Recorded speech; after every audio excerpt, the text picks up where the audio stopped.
Welcome to another enlightening episode of Into the Digital Future. I'm Jordan Shapiro.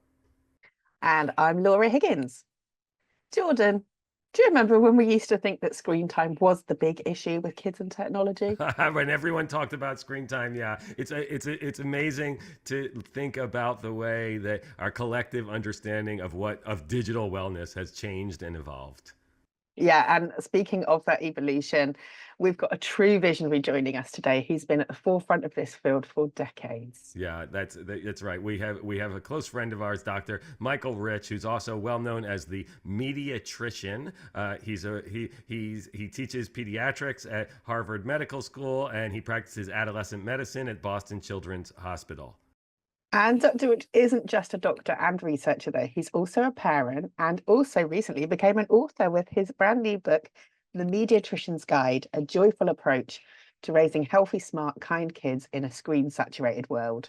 I like the title, Laura. It really encapsulates his approach, his positive approach to digital wellness.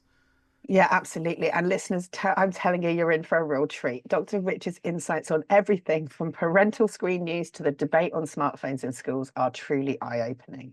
Yeah, and he's going to share some fascinating information about the work he does at the Digital Wellness Lab, which both Laura and I have had the pleasure of being involved in. Yeah, that's right, Jordan. And I'm really excited to discuss how Dr. Rich envisaged the future of digital wellness research and practice.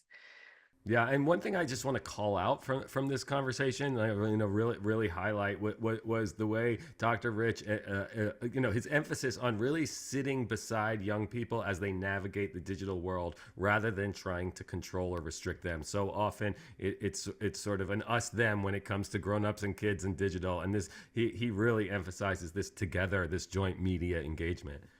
Yes, absolutely. It's a really refreshing perspective, isn't it?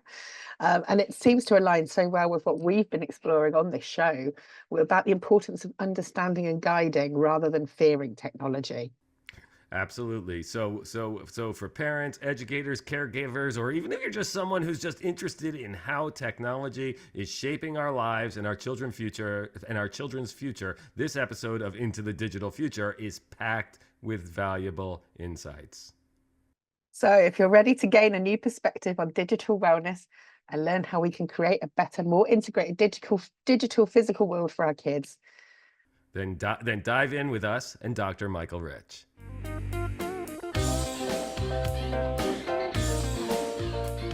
I'm Michael Rich. In order of importance, I'm a parent, a pediatrician, a child health researcher, and recently an author. I'm an associate professor of pediatrics at Harvard Medical School, and I practice adolescent medicine at Boston Children's Hospital, where we have both the Clinic for Interactive Media and Internet Disorders and the Digital Wellness Lab. Welcome to the show, Michael. We're so pleased to have you here. Little disclaimer that Jordan and I have both worked with you in many different guises over the years, so we're really happy to have you join us. I'm going to start off with the first question. I'm really excited. You mentioned the fact that you're fairly recently became an author. So let's talk about your book, which came out this year, The Mediatrician's Guide. Tell us all about it. Well, for starters, I'll give the subtitle as well, which is A Joyful Approach to Raising Healthy, Smart, Kind Kids in a Screen-Saturated World. We have a lot of scare stories out there about how social media or smartphones are ruining a generation, causing mental health spike. And what this book is about, I should show it to you, is really that the kids are okay, and they can be okay if we educate and empower them to lead into the future in ways that are consistent with what their desires are. Kids don't want to go to dark places necessarily. Kids don't want to be unhealthy, but they are lured there. And so we in preparing this work at both at the Digital Wellness Lab and for this book, it's really about exactly what goes on with the child as she or he develops in a world with screens everywhere. And so the book is broken down into 4 parts. What, which explores what the influence of screens are at every stage of development, on development. So what, where we talk about the risks, the things that people are worried about from their kids' screen use. Now what, which is how to work our way into the future with generative AI and the metaverse, if it ever happens. And the final part is for those who are too busy or who can't get to the whole book, it's actually an ages and stages digital wellness primer. So at each age and stage, it's giving you the points to watch out for and what to do. Love Yeah. that. Yeah, I got it. I mean, you and I have always been very aligned in our thinking. I want to ask you a bit. Well, let me start with a story, if you don't mind. Okay. I was just last night sitting at the dinner table, all 4 teenagers around me at the dinner table, and I was telling them about how when I was their age, if I needed my father to pick me up somewhere, like I had to tell him at 7 o'clock in the morning, and I had to be there at that time at 6 p.m. And there was no way to call him. And if I called him, someone would be like, well, I don't know if we can disrupt him right now. Is it an emergency? Right? There was no texting. There was no, there was no way to keep in contact in that ongoing way. And in some ways, as I'm saying it, I'm going, and this part of me is the dad going, you all don't know how good you have it. And part of me is also thinking, wow, it's really amazing that my kids are able to keep in touch with me in a way that wouldn't have worked, in a way that's not so disruptive all the time. All this is a long way to saying is that I went to bed last night thinking, like, where are the things, and this is the question I'm asking you, like as you just think about it, where are the things where grown-ups are being sort of curmudgeonly kids these days, and where are the things that we really should have concerns about? How much time do you have? Yeah. No, Rick, I think one of the important things that you realize in that conversation with your kids is there are a lot of positive affordances of this technology that we don't even think about. They probably looked at you going, oh my God, that's ancient history, but the reality is that we have integrated this into our lives. And one of the things that is both interesting and challenging as we move into more and more immersion with technology is really that we are following 3 moving targets here. The first one being the developing human from infancy to toddlerhood to childhood to adolescence to young adulthood. And we know a little something about that. We've been studying it for over 100 years. But we also have it happening in a constantly evolving, often rapidly evolving digital ecosystem that both reflects and affects them. It reflects them because they're posting all the time. It is, where they show themselves and represent themselves to the world, but it is also affecting them in a whole variety of ways, some of which can be harmful. And the third moving target, which you were alluding to, is the change in all of our behavior because we have these devices at our fingertips. And one of the things that kids will often say to me when I ask them after their parents have left the room, what could your parents do better? And almost always the first thing out of their mouths is pay more attention to me. Be present. And I think we've lost that in many ways when we mindlessly pick up our phones and check for that all-important email after hours. Yeah, I think that's very, very true. And I'm probably guilty of that a little bit myself. So thank you for that great piece of advice there. One of the things, that where we've worked very closely together from Roblox's point of view is with the Digital Wellness Lab. So that launched a couple of years ago, I believe, and is led by Boston Children's Hospital, Harvard Medical, and Roblox was very proudly one of the kind of first members to join, one of the founding members, along with some of our other friends in the tech space. Tell me a little bit about the goals and aspirations of the lab and the sorts of work that you're doing. The lab is built on the foundation of the Center on Media and Child Health, which for 20 years was essentially a more traditional academic center of excellence placed at Boston Children's Hospital and Harvard Med School, where we did the research and we fed it back to the community through more conventional ways, like writing journal articles, et cetera. And what we realized over time is 2 things. Number one is that kind of work is too slow to be really helpful to parents and teachers and anybody who interfaces with kids, to be useful. And the second part of it is that after probably 10 years of being put on panels in meetings with someone from the tech space so they could watch us argue. I called it intellectual cage fighting. Two walk in, one walks out. Yep. Right. And the stance I would take, interestingly, was not you're doing terrible things to kids, but we've got to stop talking about internet safety. And they go, what? Well, what's that about? And I said, it's because we can't presume that the internet is unsafe. This is a place that kids are going to need to live in, learn in, be productive in. We have to help them move toward mastery, not toward safety, right? And no kid wants to be controlled or overseen by their parents anyway. So I think words really matter. We talk about getting rid of the term parental controls, because there's no kid on the face of the earth who wants to be controlled by their parents. Let's talk about parental engagement tools.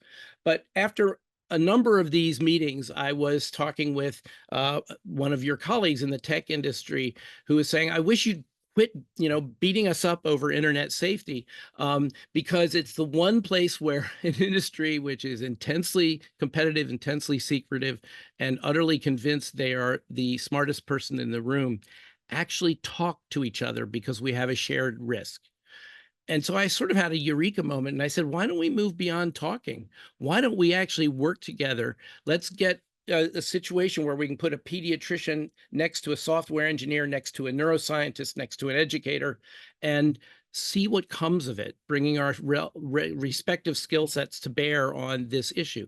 And so that was the origin of the Digital Wellness Lab, where we do work that has fast turnaround, so it's actually useful, and B, we're feeding to both the industry and to consumers at the same time, because we are cognizant of the fact that the industry will be the one who changes this ecosystem in the most effective way, and that maybe legislation and litigation are not the right answers because we waste a lot of energy in conflict rather than working toward the better self of us.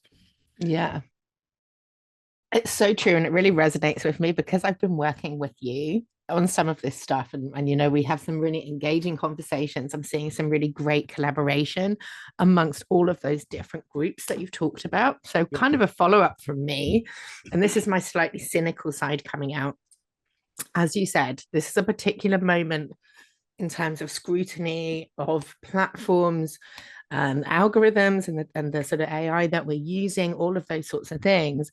It feels like there's really big momentum of these platforms wanting to work with NGOs, not-for-profits, child development experts, things like that. For me, I've come from that background of the charitable sector and now work in the tech industry. So I'm really positive about it in one way, but the cynicism is like, how impactful do you think those conversations really are? Are we seeing, yes, they might turn up and sit at the table, but is it actually affecting change on the platforms? Are they going away and doing what they say they're going to do? Some of them are. And I think the others are watching closely because the way we approach this is, tech is no longer the latest bright, shiny thing in our universe.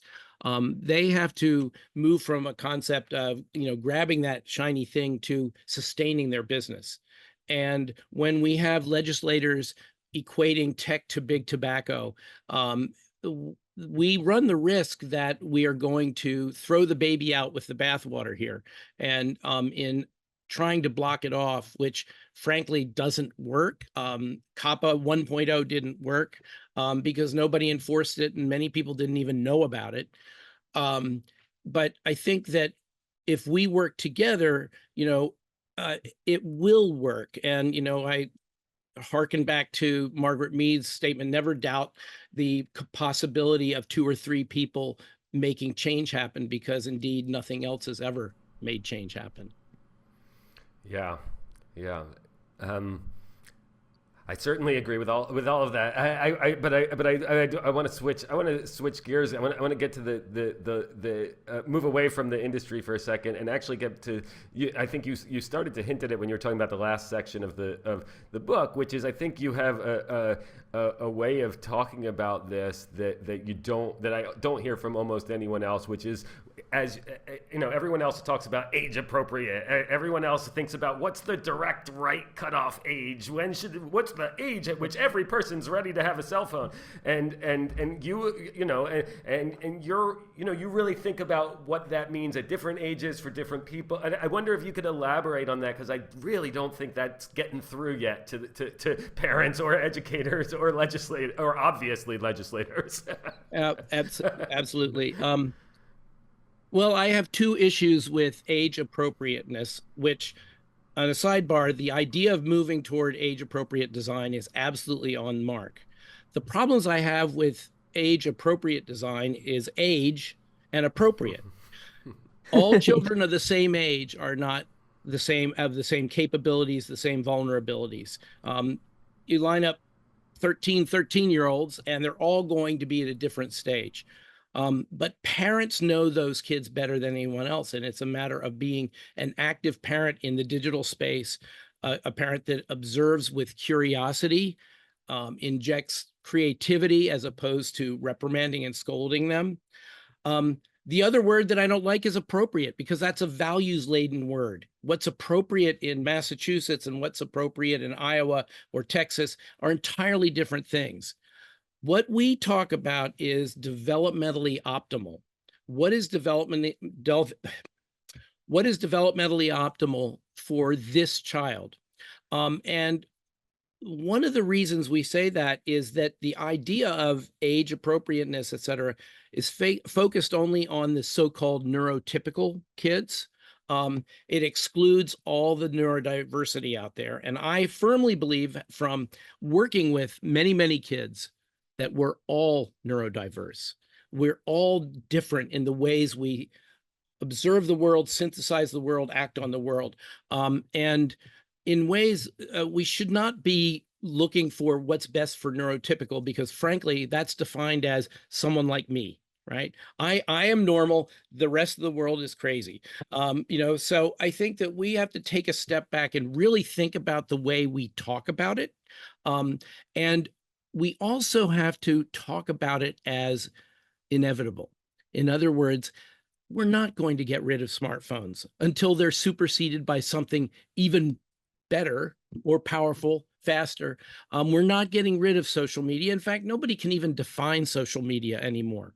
And so I think that what we really need to do is look at the young person with curiosity and optimism, and help them move toward their best selves, physically, mentally, and socially.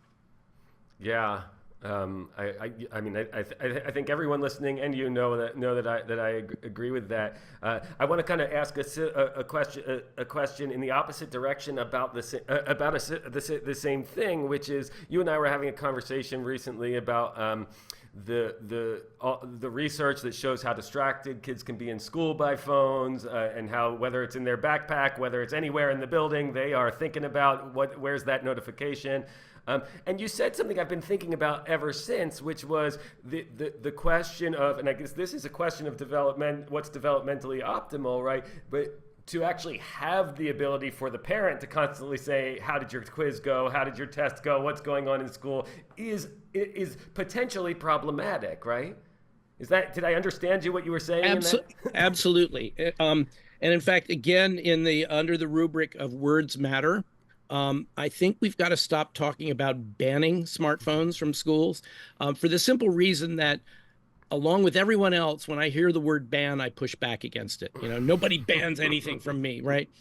But we should be talking about how to best integrate these powerful tools in the task at hand at school.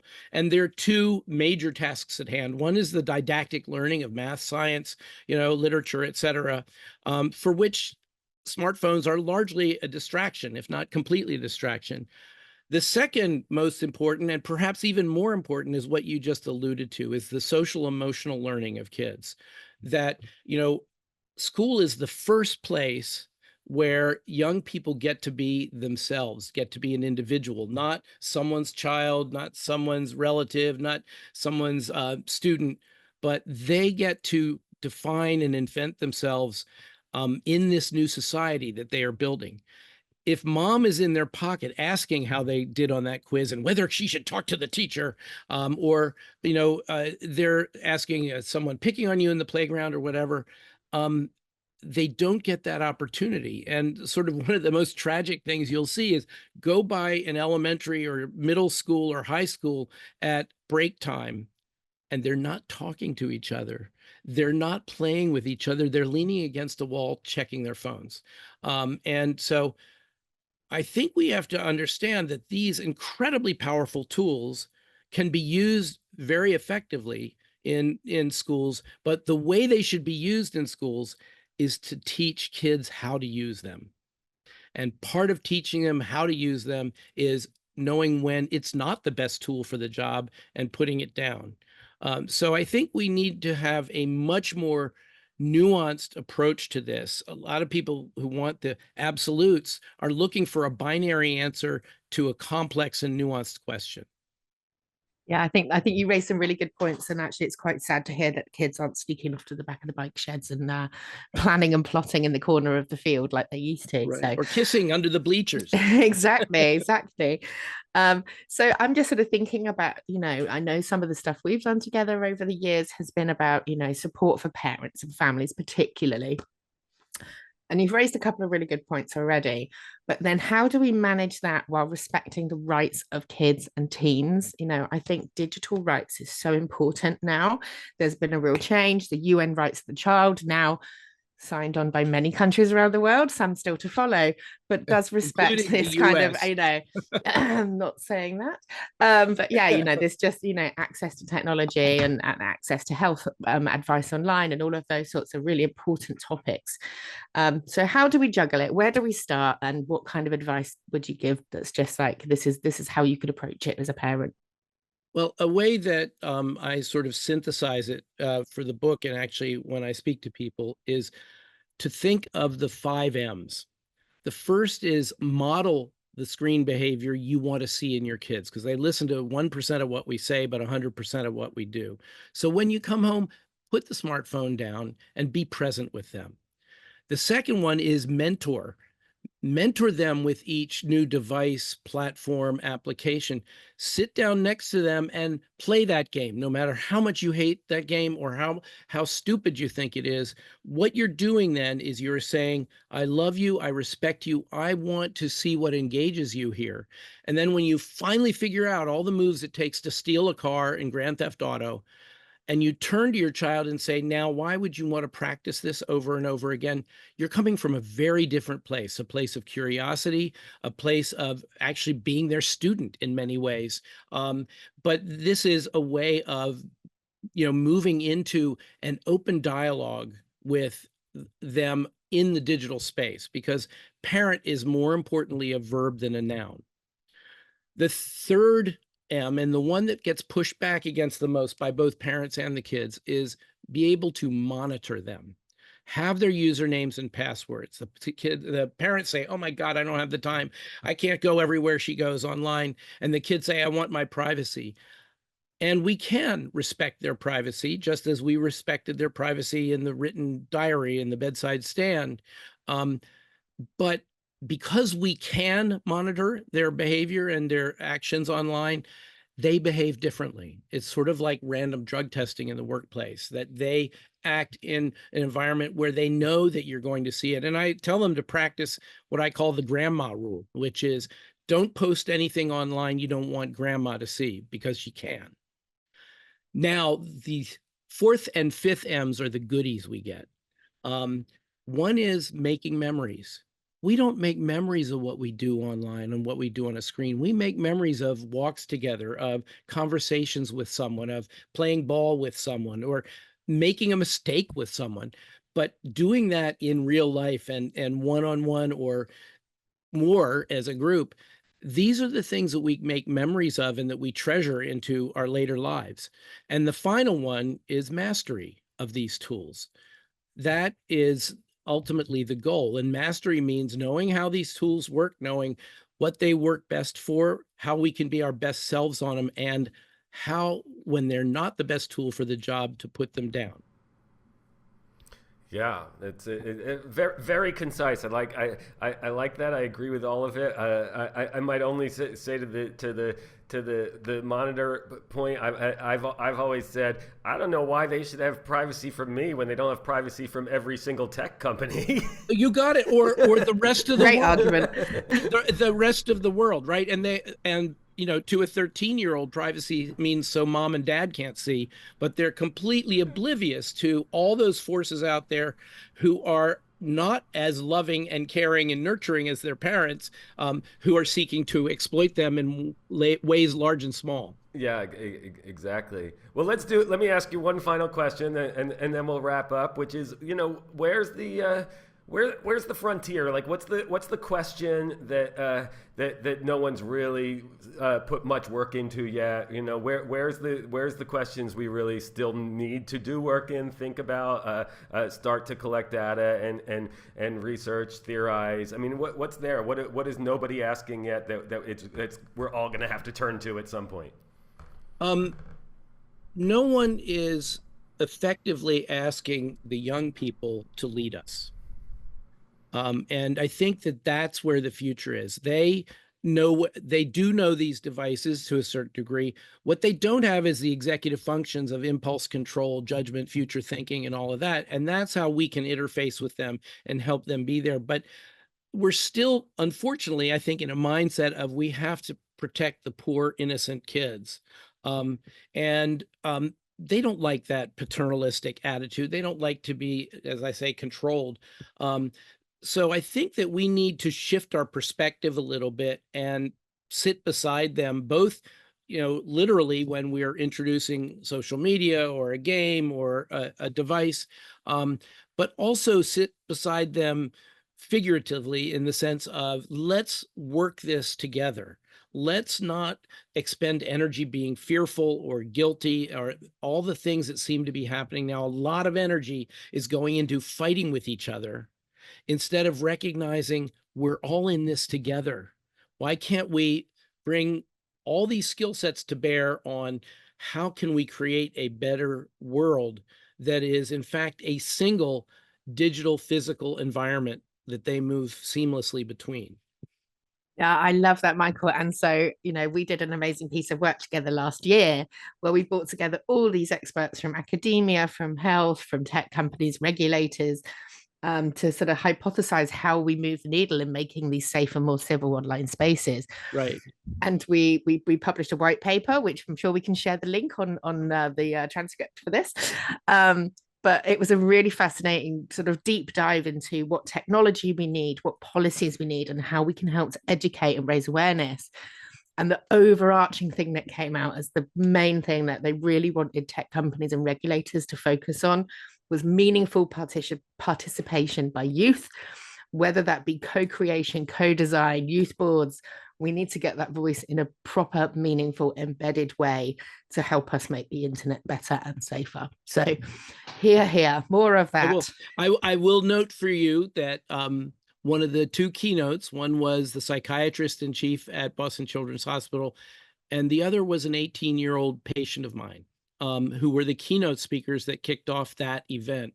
And I think that that's the approach we need to bring. We need to bring caring science to it, but we have to use these tools, which are great at giving kids voice. In fact, they're a wonderful way to reach kids who historically were marginalized because they had disabilities, because they were LGBTQ+, whatever they were, that they did not have their people, they did not have their tribe in their immediate physical proximity, but online they could find people who recognized them, who validated them, who cared for them, and frankly, who loved them.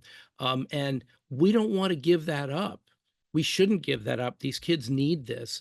But we also need to learn how to, be better, find the better angels of ourselves, as Abraham Lincoln said. Amazing. Thank you, Michael. I agree so much. Thank you. Thanks for this conversation. Into the Digital Future has been brought to you by Roblox and the Joan Gantz Cooney Center at Sesame Workshop. Presented by Jordan Shapiro and Laura Higgins. Supported by our editor, John Dodato. And our technical producer, Matt Clark. For more information, visit cooneycenter.org/future. Thanks for listening.